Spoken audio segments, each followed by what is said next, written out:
केंद्रीय गृहमंत्री अमित शहा यांचा जळगाव जिल्हा दौरा हा 15 फेब्रुवारी रोजी आयोजित करण्यात आला होता।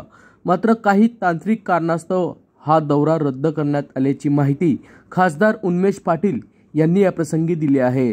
जळगावासह अकोला व छत्रपती संभाजीनगर येथील हा दौरा रद्द झाल्याची माहिती या प्रसंगी खासदार उन्मेष पाटील यांनी दिली असून अमित शहा यांच्या उपस्थितीत जळगावमध्ये आयोजित करण्यात आला होता युवा संवाद हा कार्यक्रम।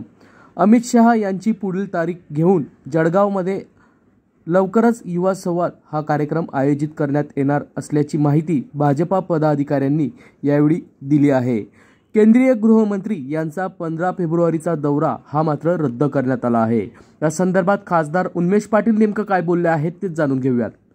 सांगणार अमित शहाजींचा दौरा आयोजित करण्यात आला होता, मात्र हा दौरा रद्द करण्यात आला आहे, काय सांगणार? देशभरामध्ये क्लस्टर म्हणजे एकंदरीत 4-4, 3-3 लोकसभेचं एकत्रित असा दौऱ्याचं प्रमुख नेत्यांचं नियोजन सुरू केलं होतं। त्यामध्ये अमितजी शहा, नड्डा साहेब असतील, गडकरी जे असतील, राजनाथ सिंग जे असतील, या सगळ्यांसह मुख्यमंत्री जे आहेत हे क्लस्टरचा प्रवास करणार होते। आमचे क्लस्टर प्रमुख गिरीजी महाजन साहेबांच्या नेतृत्वाखाली अमितजी शहांचा दौरा महाराष्ट्रामध्ये होता, अकोला, जळगाव आणि संभाजीनगर। परंतु काही केंद्रीय कार्यालयाकडून सूचना आल्या आज की दौरा रद्द झाला आहे, त्यामुळे आम्ही तयारी सुरूच ठेवली। त्याचे आमचं अभियान सुरूच होतं, गाव चलो अभियान।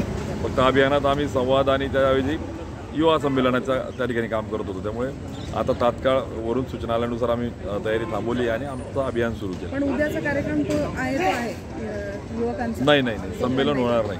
बरं, हे पोस्टपोन झालेलं आहे। Hello guys, please like, comment and subscribe our channel.